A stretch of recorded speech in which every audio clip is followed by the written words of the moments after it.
Welcome. If you wanna use the AdBlock on your Huawei P40 Lite E, right now I'm gonna show you a really easy way how to use it. So the first thing is just to go to the app gallery and download the AdBlock, but I highly recommend you to download the Opera Mini because it is the browser with the built-in deep AdBlock. So right now I just downloaded the Opera. So right now we can just open the Opera. And as you can see, the AdBlock is configuring.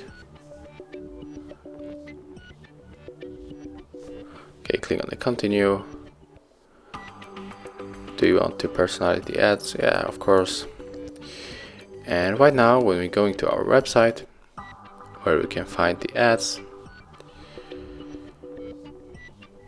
you will see that the AdBlock will be starting with blocking ads. So as you can see, the first ads were blocked.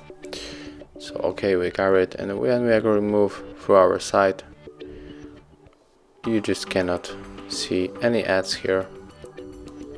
And yeah, this is how it looks, the AdBlock in the Opera Mini. Thank you for watching. Leave thumbs ups, comments, subscribe to our channel, and see you in the next video.